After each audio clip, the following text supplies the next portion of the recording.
کاتتان باش بینەرانی بەڕێز و پێویست لە بەرنامەیەکی نوێی بکاتی عقل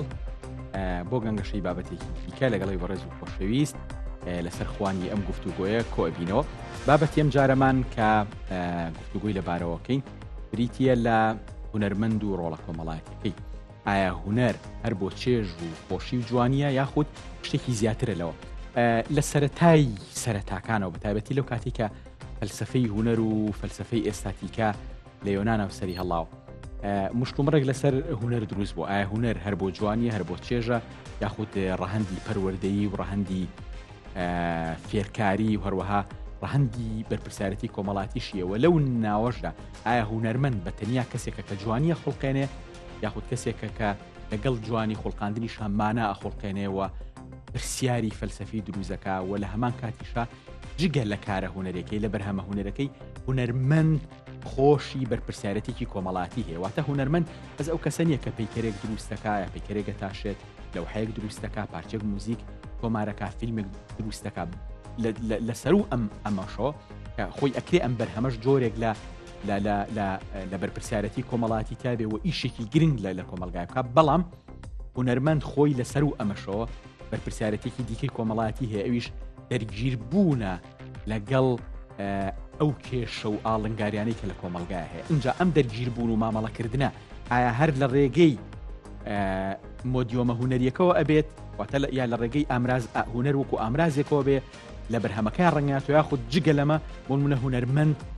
ئاکتیڤیستیشتە یعنی جۆرێک لە چالاکوانە و هەڵوێستی هەیە بۆ نمونە ئێمە لە زیاد لە کۆمەلگاکانە هونەرمەندمان بینیوە کە جگە لە کارە هونەریەکەی لە بەرهەمە هونەرەکانی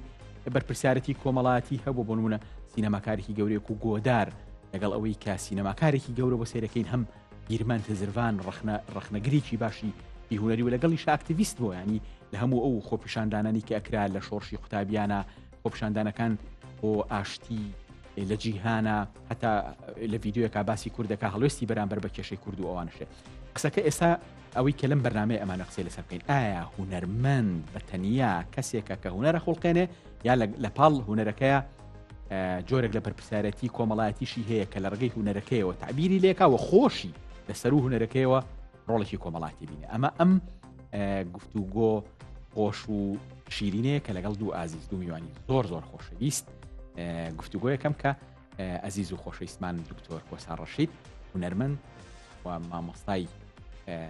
زانکۆ و هەروەها هاوڕێی ئەزیز ویست ئاڤانسدێک کە هونەرمەندێکی دیاری ئێمە هونەرمەندی شێوەکار و مامۆستا شێوەکاری مامۆستا تاریش بە هەمان شێوە یەخوا بەخێر بێن زۆر سپاس وا بزانم بابەتێکی تۆزە ئیزعاجە بۆ گفتوگۆ هونەرمەندەکان زۆر پێیان خۆش نییە بەس دوجارە بێر مناقەشەیەکی من زۆر پێم خۆشە بێشەوانەوە ئەوانی کە هەستەکەمەوانی کە بەرپرسیارەتی کۆمەڵاتیان هەیە یا دەرگیرن لەگەڵ کێشە کۆمەڵاتەکان هەمیشە حەزەکەنم بابەتە باس کرێ بەس ئەوانەی کە پیان وایە هونەرمەند بەس ئیشی ئەوەیە کە دەست بە کڵاوەکەی خۆیەوە بگرێ کڵاوەکەی مە بەسم بەرامە هونەرەکانەتی و دانیشەوەزام بابەتێکی بێزارکەرە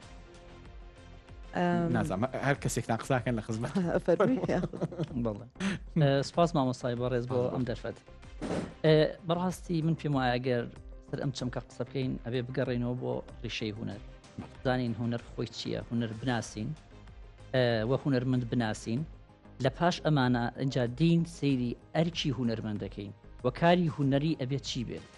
پەیامی هونەرمەند ئەبێت چی بێت ئەگەر بگەڕێنەوە طبعاً من پێم باشە سەرەتا بگەڕێنەوە بۆ پێناسی هەندێک لە بیرمەندەکان دەربارەی هونەر هەندێک لەو پێناسانە پێچێک کلاسیک بێ هەندێک پێناسی مۆدێرنێکێک لە پێناسە مۆدێرنەکان بۆ هونەر بریتیە لە دەربڕینی هەست و عاتیفەی هونەرمەند یعنی هونەرمەند لێرەیە ڕۆڵی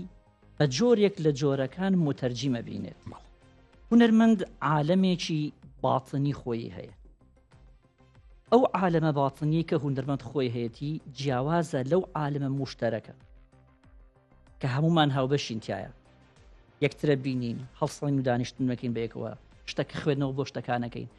ئەمە عالەمێکی مشتەرەکە کە هەمومان هاوبەشین تایی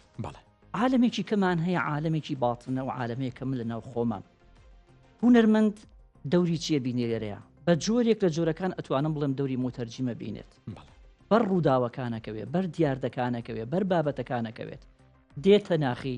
دووبارە بە جۆرێکی تر ئەمە پیشانی خەڵکە مۆدیۆمێک وایە کەواتە ئەتوانین بڵین هوەر بریتە لە دەربڕینی هەست و عواطفی هوەرمەند. با بچین بۆ لای ئەرستۆ کە پێناسێکی تاقلێت بۆ ئەمڕۆ پێناسێکی کلاسیکە، ئەڵێ هوەر بریتە لە کامڵکردنی ناکامڵیەکانی سروشت. سروشت بە نەواقس ئێمە بەریکەوتین، بەڵام هوەرمەند دێت ئەم ناتەواویانە پڕاکاتەوە کامڵیانەکە. کەسێکی وەکو بەسەن بێردارشۆ ئەڵێت ئەگەر هوەر نەبێت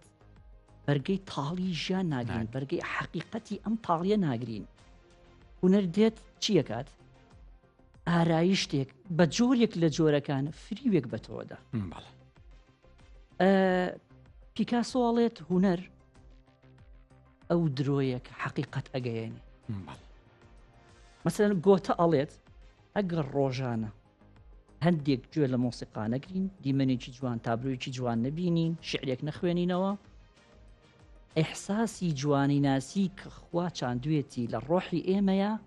لە ناوەچێ لە دەستێ دەین. لێرە مایکلۆنجیلۆ ئەڵێت هوەر بریتە لە سێبەری کەماڵی خواوەند لە سەرزەوی. باسەکەم تۆزێک درێژدا دڕەجەگەر مافی بەس حەزەکەم باس لە ئەو بەرپرسیارەتە بکەین، ینی ئەمە ئەم پێناسانە هەمی ئەمان بنەوە بۆ شتێک گوۆی کە هوەر ڕۆڵێکی لەوەی کە ئینسان وە بکە بەرگەی ئازارەکانی ژیان بگرێ و بە جۆر جوگان تەحمل ژیان پێم وایە زیاتر ماوە بەڕیشەکە یا بچین بۆ ئەی لێرەوە منیش پێم وا هەیە لەگەڵ ڕێی دکتۆرام بەس ڕەنگە و چەند نظری من لەوەی تۆ جیاوازتر بێ بۆ هینەکان لەبەرەوەی جیاوازە خانەتی گەشت جیاوازیەک هەیە جیاوازەکە بە جیاوازێکی جوانی ئەبینە و ئیسفادەش لە ڕائەکانتەکەم ئەمڕۆ ئەم شەو مامۆستای بەڕێز من پێم وایە بۆ ئەوەی تێبگەیندا ئەرکی هوەر ئەبێ لە ڕیشی ئەبێ لە ماهیەتی هوەر ئەبێتی بگەین. باشە ئینسان بۆ ئەوە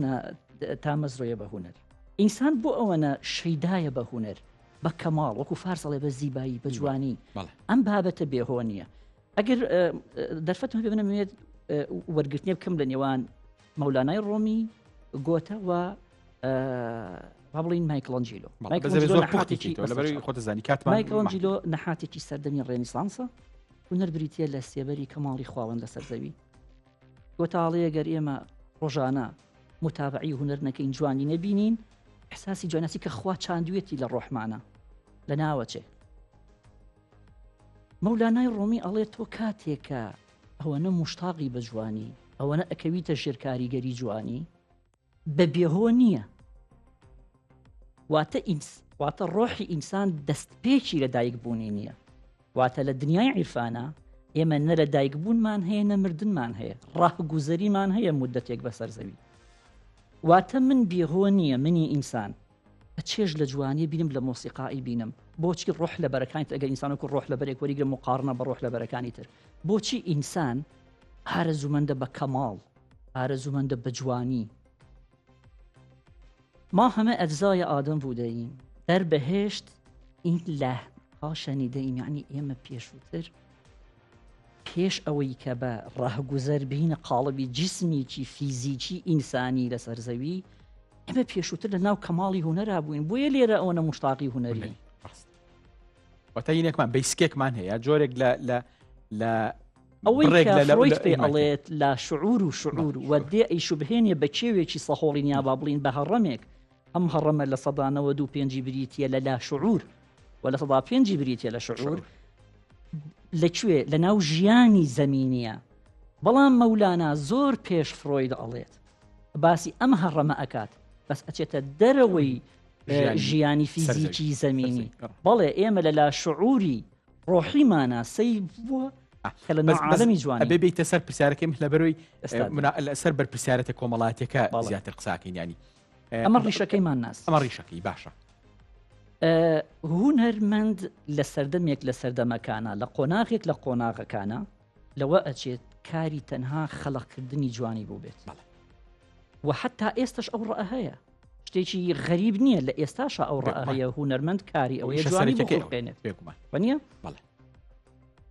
لە وڵاتە ئیسلامیەکانە یا لە وڵاتە سونەتیەکانە یا لە وڵاتە شەرقیەکانە هوەرمەند زیاتر کاری خوڵقاندنی جوانیە،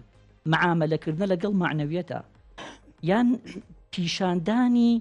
شانازیەکانی ڕابردووە. بەڵام لە دنیای مۆدێرنا هونەرمەندیش ئەبێت کاهینێک بێت وەکو وەی کە خۆت فەرمووت وەکو دکتۆرێک هونەرمەند دەبێت ڕئی هەبێت ئەبێ گۆڕانکاری بکە. ئەم گەرسەی تاریخی هونەری مۆدێرنی ئەوروپا بکەین حتا پێش مۆدێرنیش دەکەین دەستێکی باڵیان هەبوو لە گۆڕانکاری سیاسی، لە گۆڕانکاری ئاینی، ریفۆرمی ئاینی، لە گۆڕانکاری کۆمەڵایەتی. لەبەرەوە بەڵێ هونەرمەند یەکێک لە کارەکانی یەکێک لە مافەکانی بەڕێی من چونکە عالمی هونەر عالمێکە جێگەی ئەنواع ئاڕای جیاوازی تابێتەوە بابەتێکی علمی نییە تۆ بی ئاڕائێکی تایبەت بستەپێنی. هونەرمەند مەخلوقێکە ئەبێ ڕەخنەگر بێ، ئەبێت مەخلوقێکە ئەبێ بەدیلی پێبێ، ئەبێت داوای ڕیفۆرم بکە. هونەرمەند تەنها ئیشی ئەوە نییە لە مارسەماکە وەکو جەنابەت فەرمووت دابنیشێ و خەڵقی جوانی بکە. بەس ئەم ڕەخنەگری بەس بە تەنیا بە تیۆر و قسەکردن و چالاگوانیە لە ڕێگەی بەرهەمێکە شێوچکە ئەوەی کە ئێمە ساهستی پێکینایی لە هونەری کوردیە زۆر زۆر زۆر زۆر کەم بەر هونەرێکی قوڵەکەوین کە نەقدی واقعی ئێمە بکە. ینی بۆ نمونە لە بواری درامایە، لە بواری مۆسیقایە، لە بواری گۆرانیە، لە بواری هونەری تەشکیلیە، حتا لە بواری کاریکاتێر و ئەوانەیانی سەری دنیا عەرەبی کە کاریکاتێری بڵێن کاریکاتێریستی عەرەبی زۆر ئەوە هەنیانی زۆر پێشینەکەن بە سەیرەکەی لای ئێمە حتا ئەو هونەرانەشینی ینی ڕەنگە پێشتر باشتر بوو، ینی دەرگیرنی لەگەڵ واقعی ئێمەیە. ینی سا بۆ نمونە دنیای ئێمە بۆ نمونە بواری گشتی لە دنیای ئێمە وێرانەکرێت زۆر کەم من لە هونەرە ئەوە بەدیەکەم. ینی بۆ نمونە تەندروستی، ینی بۆ نمونە بۆ بە بوارێک کە هینە سیستمی تەندروستی ئەمریکیەکە لە سیستەمە تەندروستە بێڕەحمەکان لە دنیای دێن فیلمی بە هۆلیوود دروست کردووە کە تیا زۆر تون نەقدی هی سیستمی تەندروستی کەچی لە کوردستان سەرکەی سیستمی تەندروستی بۆ نمونە بۆ هەموو بارگرانی کە وی کە ئێستا ناوینراوە بازاری ئازاد یەک دنیا خەڵکی وێران کردو نایبینین، ینی ڕنگانەوەکانی لە هونەران نابینینەوە. ینی مەبەستمەوەی تعبیرکردنەکە لەم ڕەخنەیە بە تەنیا بە قسەکردن و بە نووسینە خود ئەبێ لە ڕێگەی بەرهەمەکەشەوە لە ڕێگەی هەردووکانەوە. کایە کۆمەڵایەتیەکان ڕەبتیان بێکۆخی ئێمە کاتێکە لە بوارێکی کۆمەڵایەتیا لاوازین ئۆتۆماتیک تەسیرە کاتە سەرکایەکانی تریش. ئێمە تەنها کایەی تیۆریای هونەر یا پراکتیکی هونەرمان لاواز نییە لە بواری نەقدی کۆمەڵایەتیەوە. کایەکانی کەشمان لاوازە وە کاریگەریان لەسەر یەک دروست کردووە. هونەرمەند ئەبێ خۆی یەکلای کاتەوە، خۆی یەکلای کاتەوە. ئایا تەنها کاری پراکتیکە لە ڕێگەی کاری پراکتیکی و ئێوە نەقد بگرێت و پراکتیک بە هەموو جۆرەکانی وە ڕیالیزمە، کانسپچوال ئارت کارەکە، هونەری زەوی کارەکات، پەرفۆرمانس کارە ئەو کە لەسەر هونەرمەندەکە خۆی. ئایا تەنها ئەم ڕەهەندە ئەگرێ یاخود تەنها ڕەهەندی تیۆری ئەگرێ یا هەردووچان پێکەوە ئەگرێ؟ یەکێک لە کێشەکانی ئێمە لە سیستەمی پەروەردەی هونەریە ئەوەیە کە وڵاتی چۆک و ئێران کە بەراورد بە دنیای دەرەوە زۆر پێشکەوتو نییە. هەبینین لەوێ بەشێک هەیە چۆن بەشێکمان هەیە ناوی سیرامی کە بەشێکمان هەیە ناوی بابڕی گرافیک دیزاینە، بەشێک هەیە ناوی لێکۆڵینەوەی هونەر، لێکۆڵینەوەی هونەر. لە ناو لێکۆڵینەوەی هونەران نەقدی هونەریتایە، جوانی ناسی هونەریتایە، پەروەردەی هونەریتایە، تاریخی هونەریتایە. لەبەرەوە ضعیفبوونی کایەیەکی تر لە کایە کۆمەڵایەتەکان دەست خۆش دکتۆرجان ئەڤەنجان مەسەلەی ئەوەی ئەو قسێت ئەو پرسیارە دووبارە ئەکەمانی ینی ئێمە بۆ نمونە زۆر زۆر زۆر زۆر کەم بەر ینی گوێ لە گۆرانیەک ئەگری ینی گۆرانی کوردی سامی بۆ بە غەزەل و بە گۆرانی وتن بەسەر باڵای کچ و کوڕا کچ بەسەر کوڕا و کوڕیش بەسەر کچە. ینی سیرەکەین هونەری تەشکیلیمان تا ئەندازێکی زۆر ینی بە هەموو ئاراستەکانیەوە بە ئاراستی کلاسیکیەوە فیگەرەتیڤیەوە بە ئاراستی کۆنسپچوال ئارت و ئەوانە ینی ناڵێم ینی باوێنەکە هەر هەمووی هین نەکەین بەڵام ئەوەی کە من بەری کەوتم خۆش لەزانانی بینەرێکی باش و بەشدارێکی باشی پێشنگاکانم ینی کە ئەچمە ئەوێ نایبینم ئەمە ینی لەگەڵ کێشە قوڵەکانی کۆمەڵگەی ئێمە دەرگیر بێ لە فیلم و درامای ئەوە هەر ینی نازام خەڵک فیلم لەسەر کۆشتی وا دروستەکەن کە لەم کۆمەلگای کێشەی زۆر زۆر زۆر زۆر لاوەچین ینی ئەو کۆمەلگایەک دەرگیری ئەو هەموو کێشانەیە ینی زۆر کەم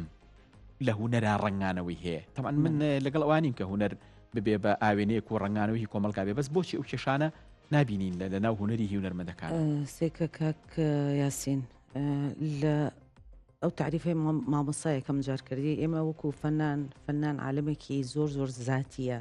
یعنی کەسەکە لە وچە نەزەری تایبەتی خۆیەوە. من تعریفم نییە بۆ هونەر چکە تعریفەکانی هونەر لە هەموو سەردەمەکانە لە سەر لەگەڵ مامۆستایم ئەبێت جاری وەکو تاک تعریفی خۆتکەی بۆ هونەر و بۆ هونەرمەند اینجا لێەوە بڵێ بەرپرسیارەکانی چینە ئەمشتە زۆر زۆر زەڕورە ڕاستە، وەکمامە ساوتی ڕەنگە هەر من تعریفی من بۆ هونەر یەکسەر ئەوە جیاکاتەوە کە هونەرمەند کێیە بالضبط من پێم وا هەیە هونەر لە ئەساسی دروستبوونی منە چمە بۆ ئەشکەوتەکان بۆ زۆر زۆر پێشووتری خۆی شتێکی کۆمەڵایەتیە خۆی شتێکە خۆی کارێکە کە بۆ بەرامبەرێکە بەڵام بەپێی سەردەمەکان و قۆناغەکان لە قۆناغی ئەشکەوتەوە یعنی بەپێی پێداویستیەکانی چکە هونەر پێداویستی هەم پێداویستێکی ڕۆحیە هەم پێداویستێکی بایۆلۆژی و فسیۆلۆژی هەموو یعنی پێداویستیە ئینسانە سەرەتاییەکان بۆ ئەوەی ئیسپاتی وجودی ذاتی خۆیکا کە ئەم ئایریایە ئەم ناوچەیە هی منە ئەچە ڕسم لەسەر هینەکانەکە کەواتە وەزیفەی هونەر لەویە ئیسپاتکردنی خودەیە خود تهدیدکردنی شوێنە بۆ مرۆڤ لە مەرحەلەکانی کە سێرەکەی ئەم شتە کۆمەڵایەتیە ئەگوێزرێتەوە بۆ شوێنێکی تر ئەچێتەوە بۆ ئەوەی خاوەندەکانە بن بەدایک و لە مەشاعی بیدائیە نەحتەکان نەحتی دایک وەرەگرن پەیوەندی ئینسان بە خاوەندەوە لە ڕێگەی هینەوە بیانی جۆرە پەیوەندیە کە هی ئینسان تاکی هونەرمەند لەگەڵ کەشە گشتیەکەی معریفەی ئەو سەردەمەیە ئەو کاتەیە لە دوایە سێرەکەی گوێزرێتەوە بۆچی گوێزرێتەوە بۆ کەنیسە ئەگەر تۆزی دواتر بڕۆن دین مەسلەی هونەر هەڵەگرێتەوە یعنی ئەو ئەگەر دیقەتی مێژوەکان بین هەم بە بەردەوامی بازنەی پەیوەندی هونەرمەند بە دەرەوەی خۆیەوە بەرەو فراوانترە ڕوا لە ئەشکەوتەکەەوە بازنەکەی بچکۆلەتر بوو دوایی گەورەتر دوایی گەورەتر سێرەکەن لە ڕەنیسانس و ئەمانەیە هونەرمەند بەرپرسیاتێکی هەیە معماریە ئادەواتی جەنگ دروستەکە بەشێکە لە گەیاندنی دینی مەسیحێت بەرامبەر بە دنیا مامۆستا شتێکی وت پێشووتر گوتی لە کۆمەڵگەی ئێمە بۆی پێویستەکە ئێمە ئەم وردەکاریانە هەمووی بڵێن مجتەمەعی لەگەڵیان شەرقی ئیسلامی نەک شەرق هەمووی مجتەمەعی شەرقی ئیسلامی بە دیوە ڕۆحیەکەیە تەنیا مۆزوعی هینی وەرگرۆ جوان ناسی و دینیەکە لەیە کولەن کاملەن لەگەڵ یعنی متفقم لەگەڵ بۆ چوونەکەیە کە شوێنی سەرنجە کە ئەبێ لە سەریا بۆسین کە ئەوە ڕەنگە خاڵێک بێ بۆ ئەوەی کە بۆ هونەر پەیوەندی کۆمەڵایەتی لەگەڵ دەروی خۆیان لە ئێستا دروست ناکە لە دواترا هونەر گەشە کاتە سەرەوەی بێڵاتەکانی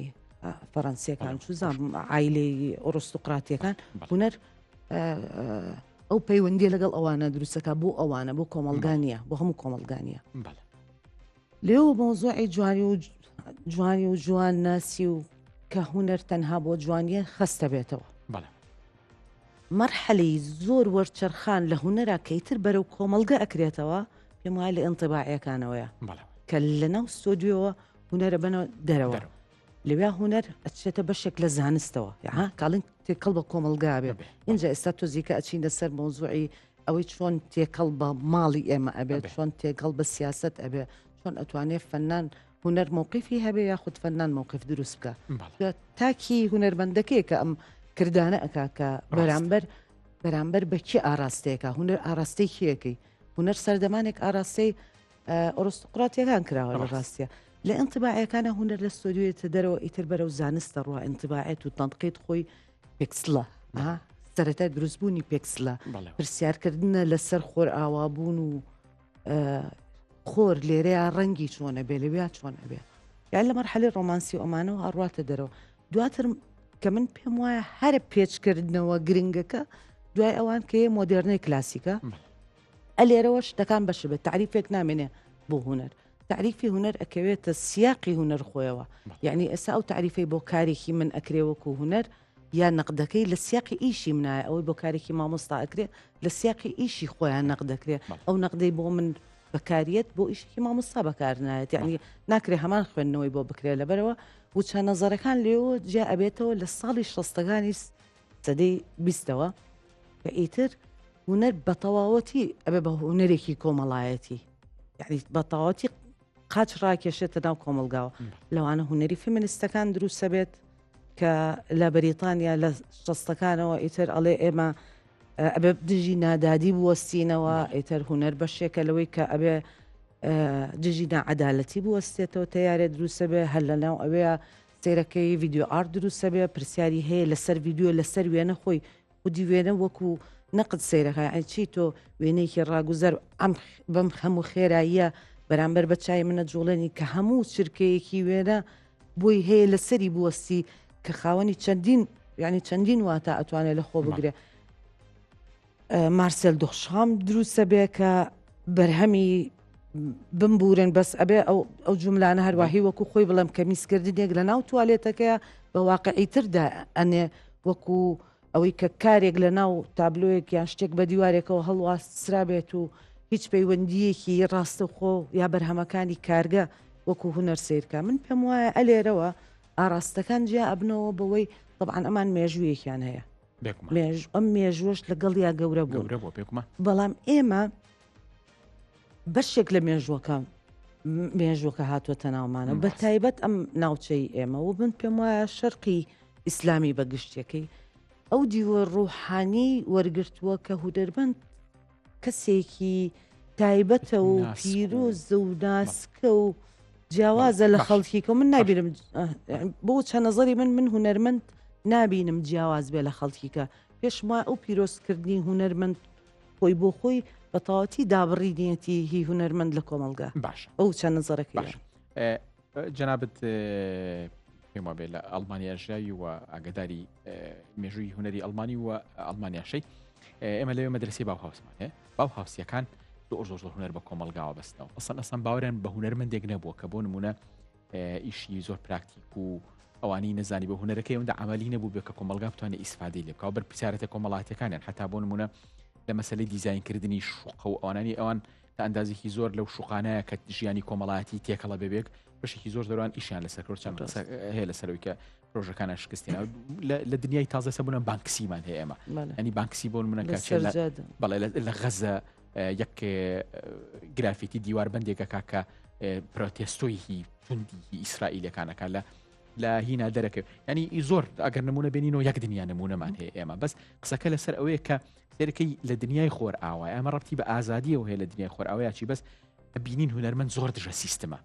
زۆر دژە دامەزراوە ینی حتا هونەرمەندێک دروست بۆ کە هونەرمەندی دژە دامەزرایی پێوتری ینی هەرخۆی هونەر لە سەردەمی لویسی چواردە لە دوای لویسی چواردە ئەو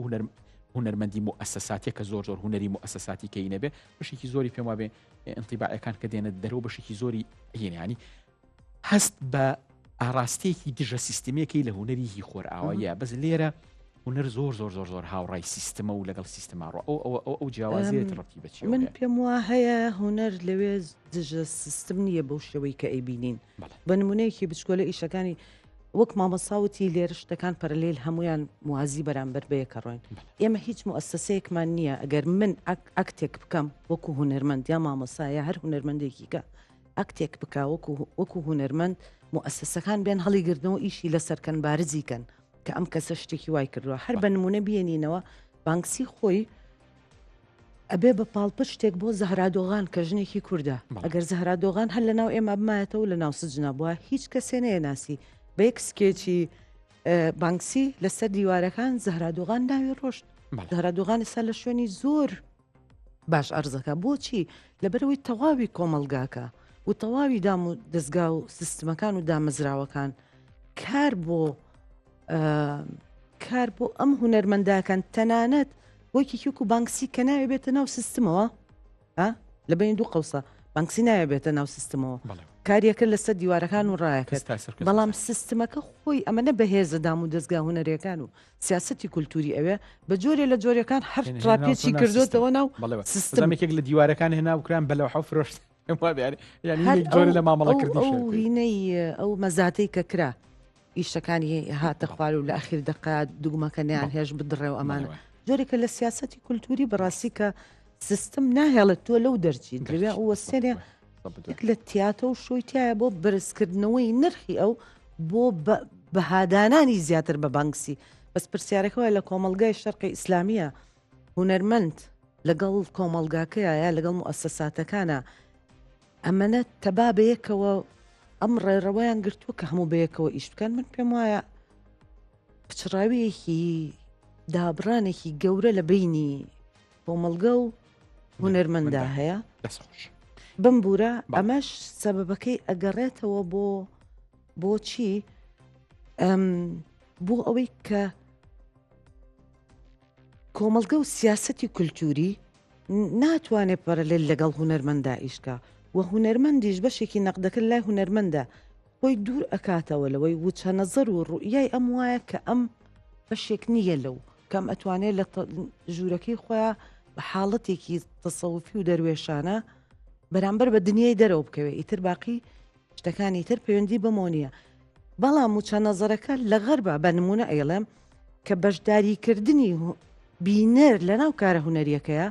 خۆی بەشێکە لە کاری هونەری یعنی ڕوئیای ئەوان گۆڕاوە لە ناو هونەرە ڕوئیای ئێمە لە ناو هونەرە بۆ بینینی هونەر نەگۆڕاوە هەتاوەکو ئەو دەرگای بکەینەوە هونەرمەندە و دەرگای بکاتەوە واڵا بکە بەرامبەر بە کۆمەلگا و کۆمەلگا لێوەی بێتە پێشەوە چەندین مەشاکلی کەی دەوری هونەری شەرخۆی وجودی هەیە وەکو حاڵەتی سیاسی چوزانم پەروەردەیی ئەو شتانی کە ئیتر سیاست و ناوچەکە لێرە لە دەوری هونەریان کۆ کردو بەڵێ دەست خۆش ئاڤانجارچمە لای دکتۆر ینی بەو پێی کە جەنابەت ئاگداری کولتوری فارسی تو لە وڵاتی ئێران لە زانکۆی تاران هەم ماستەر و دکتۆرات خوێندووە ینی لە کۆمەڵگەی ئێرانیا بەرکەوتنێک لە بینی هونەرمەند و سیستەما بینین ینی بۆ نمونە کەسێکی وەکو شەجەریان ینی لەگەڵەوەی لە سەرەتای شۆڕشی ئیسلامیا لەگەڵ شۆڕشەکە ئەڕوا و سوودیهی بۆ ئێران و تۆ بۆ شۆڕشەکەی و تووە قورئانە خوێنێ نازری بەڵێ ینی شارامی نازر ینی سیرەکەی ئەمانە بە جۆرە لە جۆرەکان لە سیستمەکە هەڵەگەڕێنەوە بەرامبەری ئەوەستن بە تایبەتی لە دوای ئەوی پێوترە شۆڕشی ساوز حتا لە ناشتنی شەجەریانە ئاگامان لێبوو لە مەراسیمی ناشتنیە زۆر هەوڵیان ناکە خەڵک نەچێت و حتا ناشتنی شەجەریان جۆرێک بوو لە پرۆتێستەکردن لە ڕێگەی مردنی شەجەریانەوە چەند کۆمەڵی ینی خەڵکانێکی زۆر لێرە پیان وایە شەجەریان خۆی بەشێکە لە سیستمەکە لە بەر سیستمێکی سیستمێکی عیرفانیەوە ئێوە خەڵک بخەوێنێ لە ڕێگەی هونەرەکەیەوە بەڵام ئەمە ئەبینی ینی بۆ نمونە حتا کولتوری فارسی ینی ڕەمزی گەورەی تەیە کە دژوە سیستمیکی ینی بۆ نمونە داریوش لە دەرەوە ڕەمزێکە لە ڕەمزە گەورەکان ینی ڕەنگە ئەگەر فەنانەکانی تر هەر بە هونەرێکیەوەی کە هونەرێکی تا ئەندازەیەک دژی کۆمەڵە بەهای ئیسلامی و یا کۆماری ئیسلامی ئەوانە بەڵام داریوش قوڵ لە ڕێگەی هونەرەکەیەوە ینی ئەگەر گوێ لە گۆرانەکانی بینی زۆر قوڵ دژی ئەم سیستمانە ڕەنگە یەکێک بە لە معارضە هەرە قوڵەکانی سیستمی کۆماری ئیسلامی تاحتا لە موسەقەفە زۆر هینەکانی ژیانی لە موسەقەفە زۆر دیارەکانیش ینی ئەم لە بواری هونەر و ئەمانە شایی بینیانی بۆ نمونە ڕەسوڵۆفمان بینی ئێمە لە ئێران ڕایکرا چەند قسەش لەسەرەوە هەیە کە ئەو ژیارێکە لە بینی سیستم و هونەرمەندا ینی ئەبینین لە ئێرانە بەڕاستی ئەو کێشمە لە بینی هونەر و لە بینی هینا ئەبینی ینی بۆ لە دنیا ئێمە ئەم کێشمە نابین ینی بەدەگمە نەبینی سینەماکارێک کێشەی بۆ دروست بێ بەدەگمە نەبینی فەنانێکی تەشکیلیانی بۆ نمونە یا شاعیرێک یا شتێک ئەو چۆنە ئەو جیاوازە گەر بەراورد پێ لە دنیای ئێمە ئەوانە خۆی بڵین لە قانونی ئەساسی ئێرانە کە خۆمان دەستوری پێڵێن قانونی ئەساسی ئەوانە لە ڕێگایەکی ڕیفراندۆمەوە ڕیفراندۆمێکی ناوخەڵکی ئێران کە ئیمام خومینی خۆی لەو سەردەمەیان ماوەکەەوە ئەنجام درراوە کۆمەڵێک ڕێساو یاسایان داناوە کۆمەڵێک فلتەراتیان داناوە بۆ هەموو کارێکی هونەری ئەو ئێعتیڕازانەی کە دروست ئەبن لەلایەن با بڵین سینەماکارەکان یا هونەرمەندە مۆسیقیەکان حتا تەشکیلەکانیش حتا نووسەرەکانیان ئەوەیە کە لە ئێستایا تەقبولی ئەو قانونە ئەساسیە ناکەن کە لە پێشترا داڕێژراوە لە کوردستانی ئێمەیە قانونێکی ئەساسیت نییە فلتەراتێکت نییە لێرە هەرجوو مەرجێک هەیە دروست بووە یعنی بێنەظمیەک هەیە خودی ئەو بێنەظمیە وای کردووە ڕەخنەگرت نەبێ وەکو پێویست بتوانێت لەگەڵ شەپۆلی خەڵکا بڕوە لەگەڵ تێگەیشتنی خەڵکا قوڵ بێتەوە یعنی لە کوردستانی ئێمەیە ئەگەر قانونێکی ئەساسی هەبوایە یان دەستورێک هەبوایە کە وەزارەتی ڕۆشنبیری کۆمەڵێک فلتراتی دابنایە دڵنیابە ئەو دەنگە ناڕەزایەتیش لێرە بەرزەبوویەوە لێرە دەنگە ناڕەزایەتێکە کە هەیە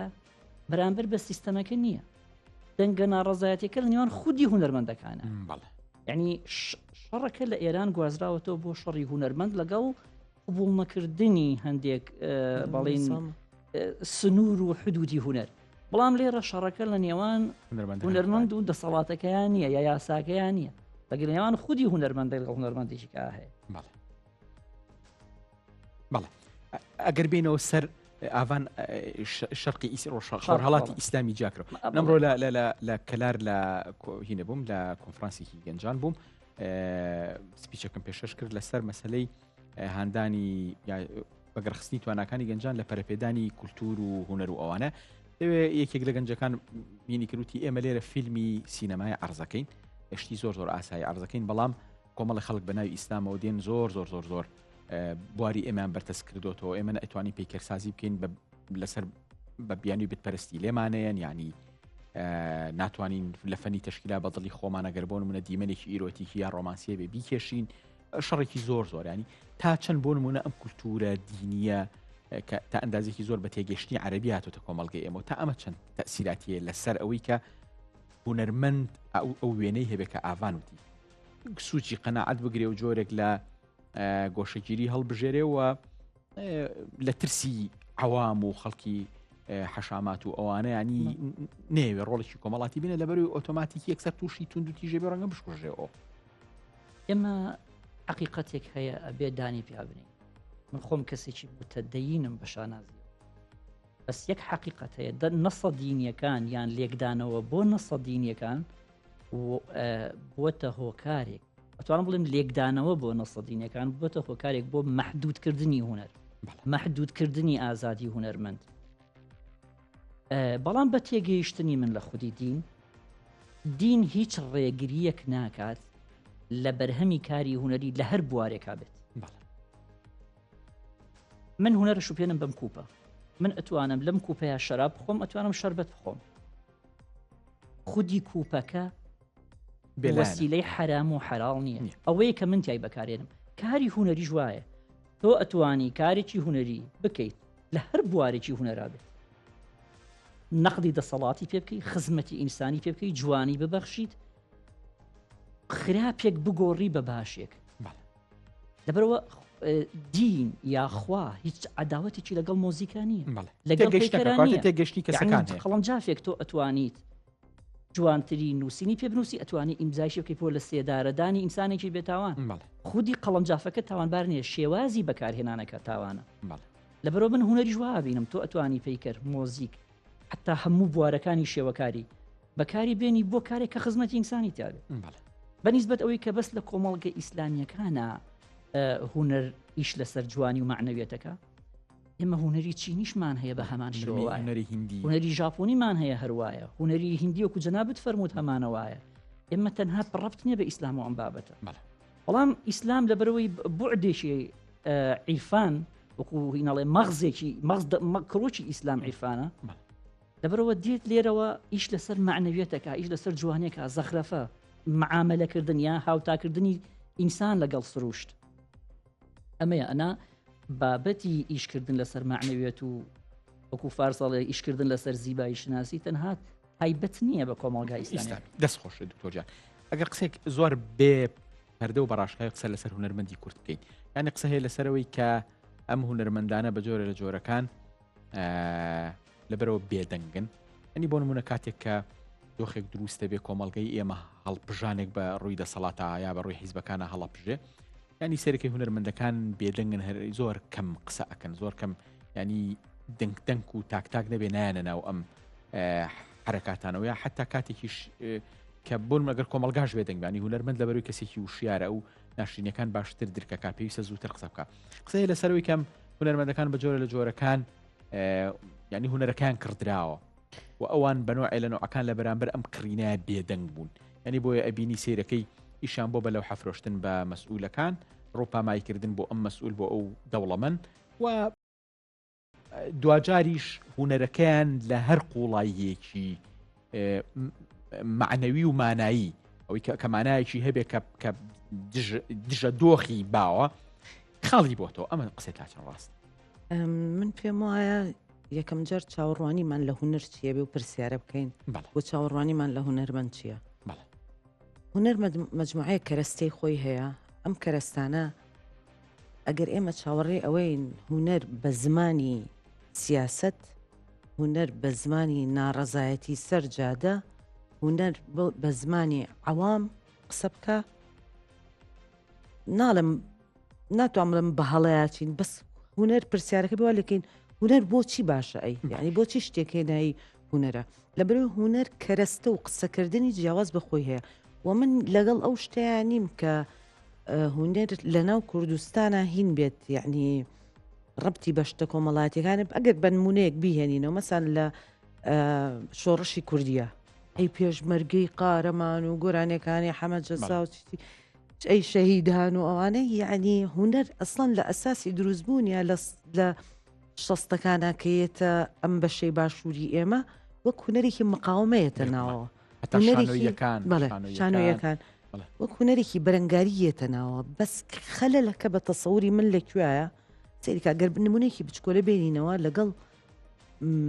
وچەڵێن ئیسماعیل خەیات لە جیلەکەی جیاکەینەوە لەبەرەوە لەو فترەی مامۆستا ئیسماعیل خەیاتە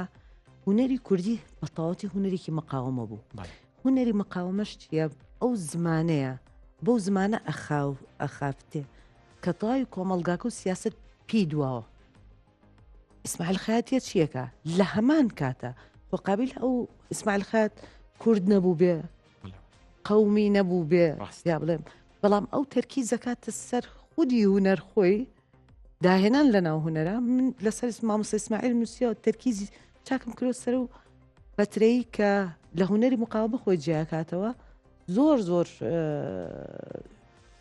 بەرهەمەکانی ئەتوانی شتی تیا هەڵبهەنجێنی هی ئەو کۆمەلگای و هی ئەو کاتە کە بەڕاستی سەرسوڕهێنەرە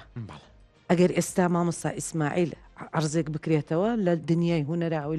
لە هوەر تێگا ڕیزبەندێک لە خەڵک هەیە هوەری مقاومەی کردووە کە تەنیا بۆ لۆکاڵ گرنگە بەس ئەوەی ئیسماعیل خەیات لۆکاڵ تێ ئەپەڕێنێ کە لە کۆتاییشە خزمەتی لۆکاڵەکاتەوە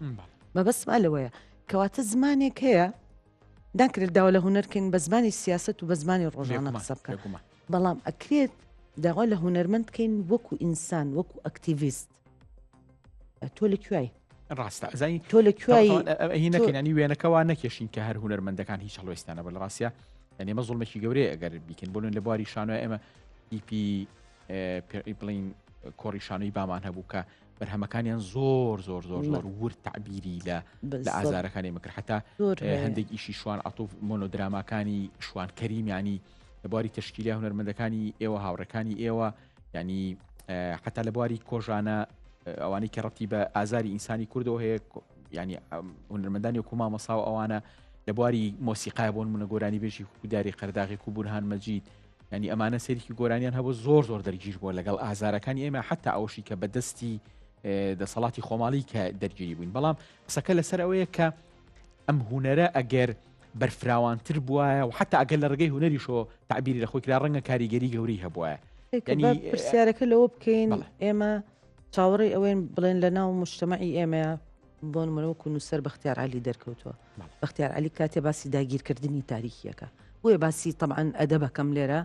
باسی تشکیلی ناکەم چونکە زمانی تشکیلی بۆ چورە ناو خەڵکەوە تا ڕادەیەکی زۆر لە تەنانەت مۆسیقاش دوورترە وەک مەسرح زیاتر ئەدەبیش ناچێت هوەر نەبێت مەبەستم ئەوە نیە کە هوەری مەبەستم شێوەکاری بۆیە ئەمەم جاکردنەوە چکە زمانی ئەدەبکردن نزیکترە لە ئینسان و مەسرح نزیکترە لە تشکیلی بۆ ئینسان سینەما هەر زۆر نزیکترە مۆسیقا دوورترە بەس گۆرانی تا ئەندازێکی نزیکترە ینی مەبەستم ئەلویا بوو کە بەختیار عەلی هێنمە وەکو نمونە کە باسی داگیرکردنی تاریخیەکە ئەگەر سەیری مەغزایی ناوەڕووکی ئەو کتێبە بکەین کە لە شوێنێک لە شوێنەکانە ئەم پیاوە ئەم نووسەرە گەورەیە بە ئەدەبەکەی خۆی یعنی ئەو ئەدەبە ئەوە نەبەرزە سیرەکەی لە نووسینیەوە لە چنینی نووسینیەوە لە بیرۆکەیەوە لە فکرێەوە لە قوڵیەوە لە هەموو شتێکەوە بە جۆرێک یعنی پێم وا هەیە لە زۆر شەڕوان کە لەگەڵ ڕێزم لەگەڵ زۆر خوێن ڕشتن زیاتر ئەتوانێت خزمەت بە مەسەلەی قەوم یعنی ئەو مەبەستیەوە نییە کورد لە ناو قەومیەتە ئەزای چەنە دژی ئەوەیە بەڵام چەندێک خزمەت بەناو کولتوری ئێرەکات چەندێک ئەوە مووقیفە بەس پرسیارەوە ئێمە چەندی وامان هەیە لە شوێنە گوتم بەقەدەر عەبدوڵڵا ئۆجەلان تەفکیکی عەقڵی تورکی کردووە منە میشە تەرجەمەی تورکی بگرێت تورکیەکان زۆر بەڵێ ئێمە کرێ پرسیارەکە وا هیلەکەیت بڵێن چەند هوەرمەندی وامان هەیە بەس بۆ مزاهرەکان با ئەگەر بینە سەر ئەوەی بۆی زۆر نزیکتر کەوینەوە لەوە بەڕاستی من شخصی خۆم لە ناو مزاهرەی لەناو یەکێ لە مزاهرەکانە بیەوە کابرا ڕاوێژکاری ئەو بەشەیە کە ئەم دژی چووە مزاهرەی کردو بە چەپکێ گوڵە و ڕۆژوە بەڕاستی مووقفێکی مائع یعنی ئەگەر مووقف ئەمە بێختار بێنین بۆن بەختار خۆی بەختار کاک بەختار علی ئەو ئەدی بە گەورێ ینی بۆن مرد خۆشت ینی بەشێک لە هونەرمەندەکان لە حەڤی شوباتە بۆن منە بەشدار بوون ینی ئەتانویست بۆن مونە ئەوە بە ئاراستیە کا بڕوا کە جۆرێک لە هێم لە شۆڕشی ناتوند و تیژانە و شۆڕشێکی ڕادیکاڵ بێکە لە ژێرەوە شتەکان بگۆڕێ ڕووبانی هونەرمەندەکان و ئەدیبەکانیشمانە بینی لە ئەمە خەڵک ینی پرسیار لە ئەماکانی لە زۆر جومگەیە ئایا ینی پرسیارەکەش لەسەرەوە ئایا هونەرمەند ئەمە ئەرکە لەسەری کە ئەمە بکایە خودت هونەرمەند بەزەرگەی هونەرەکەەوە ئەمە پێم وە هەیە هیچ شتێک ناکرێت تعمیمکی بڵێ تۆ ئەبێ ئەوە بکەیت چکۆ دوجار هونەرمەندیش مرۆڤێکە و کۆمە مرۆڤەکانی کە مووقفێکی مرۆیی هەیە و مووقفی سیاسی هەموو یەکێ لێمە ئینتیمای سیاسی تایبەت بە خۆمان هەیە هێنی تایبەت بە خۆمان هەیە مواقفی خۆشمانمان هەیە و لە هونەرەکە شاشتەکەین بەس جاری وا هەیە هونەر خۆی ئەمەنە عالەمێکی چۆنەڵێ ئەتوانێشتی دژبەیەکی تیابێتوانی ئاگای و ئاگایی توی تا ئیشکە جاری وا هەیە ڕەنگە ئیشکەی دژ بە عقلی ینی دژ بە ئاگایی خۆت بێ یعنی لەویان لەبەرەوە ناتوانین محاسبە خۆی بڵێ ئەم فەنانە لەبەرەوەی ئەم ئیشەی ئەواهی کردو لەوێ ئەبێ وابێ بەڵام ئەگەر یعنی جاری وا هەیە من لەگە هاوڕەکانمە کەوتومەتە ئەم مناقەشەیە لە ماڵەوە لە کاتی گفتوگوی خۆمانە وتمە دوایی کە لە قسەکان وتمە دیارە من غەڵەت لە دنیا تێگەشت من پێم وا هەیە ئەگەر ڕەئی شخصی منە ئەوێ هونەرمەند چەندێک لە ناو هونەرەکەیە کارەکات ئەبێ لە ناو مووقفی ژیانیشیە هەمان مووقفی هەبێ بەس ئایا لەبەرەوەی هونەر خۆی لە ئاگایی و نائگایی و ئەم نەوە عشتانە پێکاتوە دەرەقەتی ئەوەی بەڕاستی ئەو نەڕاستی زۆر هینە زۆر واریدە دکتۆر جان ئەگەر پرسیار لە ینی هەر لە واقعیهی ئێرانی پێ کوردی و یەکدون منە بێنمە لەسەرەوەی کە هەندێک جار وا لە مووقفی هونەرمەندەکان ئەڕواندرێت کە جۆرێکە لە خۆپاکردنەوە ینی حتا تشبیه نەبێ لە زمانی کوردیا شتێک بەکارێنەڵە وصل لە خۆ دەرکردن و ئەو ینی ئەم فەنانە بۆ نمونە یەک دنیا ئیمتیازاتی هەبووە مستەفید بۆ لە سیستم حتا باسی بۆ نمونەی شەجەرانمان هێنایوانی حتا ئەوش لەو نمونەش ئەو باسکرا بۆی کە خۆی پاکاتەوە بەترێکی تر دژی سیستمەکە ئاوەستێ و سیستمەکەش بۆی کە بڵێن باوەڕی بە ئازادی هەیە ئەملا لە ڕەنگە گوێنەیەتێت ینی بەنەوە لە نوعەکان مەدانەکەی بۆ چۆڵەکە ڕخنی خۆی بگرێ یعنی ئەمە ئەم ئینتیباع لە چۆ دێوە تا چەند ئەمە بەسەر هونەرمەندەکانە ئەچەسپێەوە تا چەندی حقیقەتی هەیە ینی مامۆسای بەڕێزیمە بابەتی اقتصاد بابەتێکە یعنی لەو پێناسە تەقلیدی و باوانە و قسەی ناو کتێب بینە دەرەوە اقتصاد کاریگەریی زۆر گەورەکات بەسەر دین با لە دینەوە دەست پێ بکەوە لەسەر هونەر لەسەر فەلسەفە لەسەر نووسەر لە هەر جێگایەک اقتصاد بەهێز بوو لەو شوێنە هونەر بەهێزە بێ لەبەرەوە زۆر جار هونەرمەند کاتێککە خەریکی پەتپەتێنە کاتێککە خەریکی تەراتێنە کاتێککە خەریکی هەدەفەکە بابەتی اقتصادە هونەرمەندێک و پێم وابێت ئەگەر ئێمە باسی هونەرمەند بکەین لە ناو کەوانێکەوە هونەرمەندی حەقیقی وێم یەکەم جاروتمە با لە ڕیشێ پێ بزین بە هەموو کەسێک ئەتوانین بوترێ هونەرمەند ئایا ئەگەر بگەڕینەوە فەلسەفیانە بگەڕنەوە بۆ پێناسی هونەرمەند ئایا ڕاستە تۆ بە منەڵی هونەرمەند ئەستەکەم مەسئولەتێکی قورسی خیتە سەرشانی ڕاست هونەرمەند بە مانای واقعی وەکو دکتۆر شریعەتی ئەڵێت کەسێک کە دەرونی ئازاد بوو قەت زیندان کۆی لێی ناکە ئێمە چەندین کەسمان هەیە لە ناو زیندانەکانە ئازادن و چەندین کەسیشمان هەیە لە ناو جادەکانە زیندانن هونەرمەندی واقعی و بە مانای وشە ئەمە هونەرمەند بێ ناڵم اقتصاد تەئسیری لێ ناکە بەس لانی کەم ڕێژێکی باش ڕێی لێ ئەگرێ لەم پەتپەتێنە و ئەمە تەنها لە ناو کوردیشان نییە لە هەموو دنیاە ئێستا وای لێ هاتووە عنی دنیای سەرمایه‌داری ئێستا وای لێ هاتووە هونەرمەندێک با من لە بواری شێوەکاریە بیگرم ڤیژوەڵ ئارت بە هەموو بەشەکانی هونەرمەندێک هیچ نییە بەڵام لەبەرەوەی سەرمایه‌دارێکی گەورەوە بۆ مەبەستێکی دیاری کراو لە پشتێتی زیاد لە چەندین ناقدی گەورە ئەکڕێ لەسەری بڵێن لەسەری بنووسن بارزیکەن ئێمە لە تاریخ فڕوفێڵی زۆری وامان هەیە لەبەر بابەتەکە تەنها ڕەبت نییە بە کوردستان لە هەموو بەس قسێک یەک قسە هەیە کچوە بەرەو کۆتایی بەرنامەکەڕۆ قسە هەیە لەسەرەوەی کە نەمری بەرهەمی ئەدیبێک هونەرمەندێک تەلارسازێ بەشێکی زۆری ڕەبتی بەوە هەیە کە تا چەند لەگەڵ ئازاری خەڵکایە بۆ نمونە ئێمە قوربانەکانی دەستی یەکێتی سۆڤێت ینی هەر لە ئەدیبەکان وەکو بۆڵگاکە وەکو سۆڵجنسین لە سینەماکارە گەورەکان وەکو تارکۆفسکی شانۆکارێکی وەکو مایرهۆڵ کە تا ئێستا کەس نازانێ گۆڕەکەی لەکوێ ینی هەر هین کراوانی سەرنگون کراوە ئەوان ئەوانە لە بەرەوەی ینی بە ئاشکرا ینی جا بە تایبەتی بەڕاستیانی دژایەتی کردنی کەسێکی وەکو بۆڵگاکە ینی گاڵتە بە ستالینەکە ستالین یاری لەگەڵا یاری ینی ئەمریکانی ئێوەراری لەگەڵاپانی بە سێرەکەم فەنانانە ئەم ئەدیبانە ئەم هونەرمەندە گەورانە سێرکە بەرامبەر ئەم سیستمەوەستا بۆیە ئەم ڕۆحە دژە سیستمە ینی بەڕاستی ینی بەمانای کەلیمە چەند ئاوان ینی ئاماژە بۆیە کە سیستم لەوێ زۆر نایڵێ زۆر بەڵام بەڕاستی ئەمانە بە خوێن و بە گۆشتی خۆیان قوربانیان ناوە کە دژی سیستم وەستاونەوە ینی ئەمەیە واکە هونەر زیندوو بێ ینی یەکێکە لە خاڵەکانی نەک 100% هەموو ئەوە بێت بالفعل لە خاڵەکان ئێمە کۆمەڵێک کاری گۆیامان هەیە کە باس لە داگیرکاری فەڕەنساکات بەڵێ ئەمانە لەبەرەوە ئەتوانین بڵێن حتا پێشتر ئاماژەت بەشە زەریانە بەڵێ یەکێک لە خاڵەکان ئەوەیە و پێم وایە لە ناو هونەری کوردیا بە هەموو بوارەکانیوە چەند کەسانمان هەن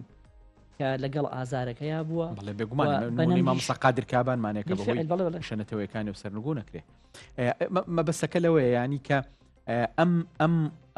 ژیانە لەگەڵ خەڵکە جۆرێک لە زیندویژە بە هونەر کە گرنگە بۆ هونەرمەندیش ینی لەبەرم کاتم کەمەوە هەمان پرسیار لە بوعدە ئینسانیە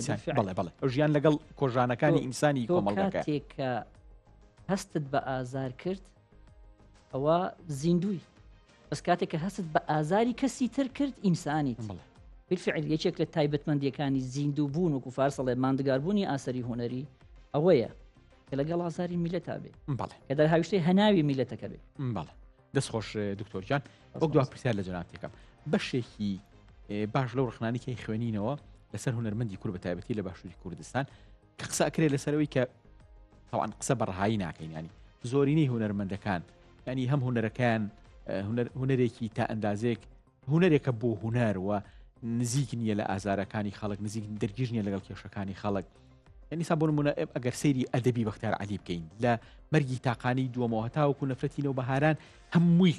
هێڵێک بەستراوەتەوە بە هەموو ئازارانی کە ئینسانی کرد و تەنانە ئینسانی هەر ئینسان لەسەر کۆی زەویە کە بەدەستی ئەناڵێ لە شەڕ و لە تونند و تیژی ئەوانە ینی قسە هەیە لەسەرەوەی کە هونەرمەندی کورد بە تایبەتی بەدەست یعنی کەم تفاقی و کەمی معریفەیەکی قوڵیهی هەم هونەری و هەم فەلسەفی و کۆمەڵناسی و دەروونناسیشەوە ئەمە وای لێکاکە ئەم هونەرەکەی قوڵ نەبێ ئەم دەرگیر نەبێ لەگەڵ کێشەکانی کۆم پێیوانی ینی ئەم کەم معریفەیە ئەم کەم قوڵاییە وای لێکاکە نەزانێ کێشەکان چیەوە لە ئەساسا ینی ئەگەر بزانێ ڕەنگە